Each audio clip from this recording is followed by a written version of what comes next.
I want to welcome Larry Rau to our podcast show this afternoon. And Larry is a long-term friend of mine, and our show is named Entrepreneurs, Business, and Finance. And Larry has been an entrepreneur, and he's been in finance, and he's certainly been in business. So he's a very interesting person to have on the show. Larry, why don't you, good afternoon to you. Hi, Henry. uh, Good to see you. Yeah, good to see you. Why don't you give us a little introduction on how you became such a successful business financial securities person? Um, Must have been my farming background must have been your farming background. There you go. when I was a kid. Uh, I I guess going back, I was a chemistry major in college, and I'm not sure I used a whole lot of that other than I worked for several pharmaceutical companies for about half my life, and I spent the last half of my life in financial advisory. I was a stockbroker with several different companies, and decided to. I had a couple of reasons to reach out and start looking at some alternative investments, and I guess that led me into a lot of different fields, including things like medical receivables and real estate, and probably the best one is energy and mostly oil and gas. Through my experience with a brokerage firm, I had a client come to me that needed a 1031 property exchange and for a significant amount of money. And I called a friend of mine to see what he might have available because he had a lot of those sort of things. And he said, I just got through interviewing an oil and gas company. And he said, you may want to pursue them because they do, excuse me, called a working interest, and you'd be able to 1031 property exchange into it. So that was kind of the beginning of a great relationship with that company. And I raised uh, about $9 million for that company, and have a lot of happy clients because they're still paying 19 years later. And in fact, last year's return was in the 25% category. So That's just incredible. yeah, that it really is. Talk about a home run. But anyway, so just through different associations like that, got my appetite pretty wet. I did several different energy companies, not all successful, but uh, the one, first one was the so far the best, and I'm currently enjoying, working part time, I guess. Some of the Well, things you've we met over 20 years ago when you were in the securities business, and we were like lots of other people that called upon you because you were well known.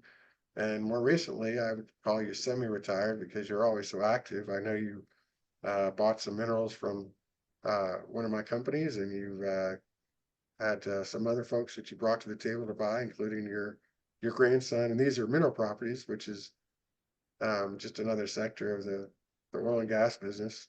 And you also were involved consulting, I believe it was, for a solar company. You may still be doing some of that, and you recommended me, and I came in and became a strategic advisor for them for a year and got some stock, and I think that that's going to be a huge, huge success in time. It's on its way. And of course, when Olga and my wife and I come to Naples, Florida, which we like to come, part of the reason we come is to spend time with you and Jan. And now I think you have a lot of friends that come down from. We didn't talk about exactly where you're from, but from North Dakota, and then how you ended up moving to Naples. not North Dakota though. That's our South competitive Dakota. state. South South Dakota. What was Dakota. I saying? Yeah, I spent all but the last 10 years in South Dakota, born and raised there, and yeah, we enjoyed your company. Anyway, long story short, I yes, I got involved with a solar company as a founder approximately 10 years ago. And was happy to have you join us several years later. as an advisor. But that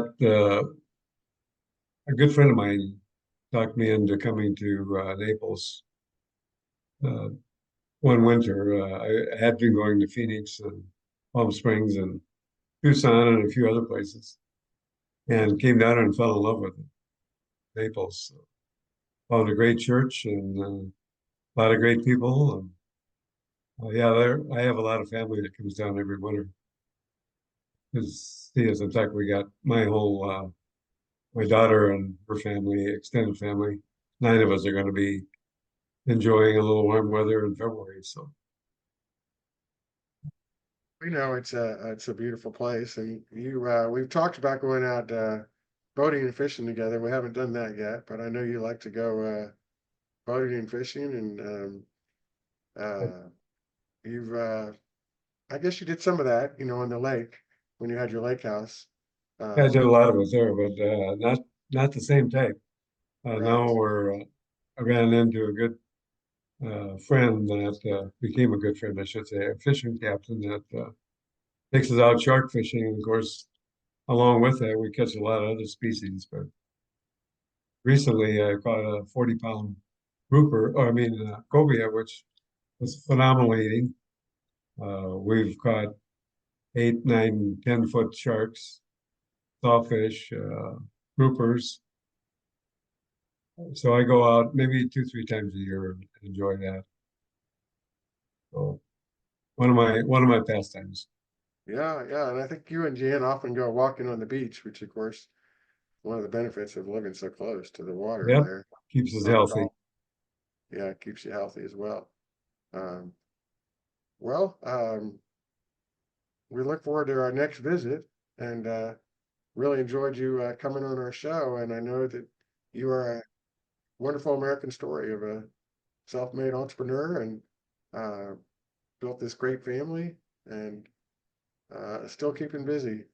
As I Oh said, yeah, officially retired, not licensed, but with FINRA and all that anymore, and in a securities firm, but actively engaged in business and activities. yes, I do enjoy it. It keeps me out of trouble. It keeps our marriage happy.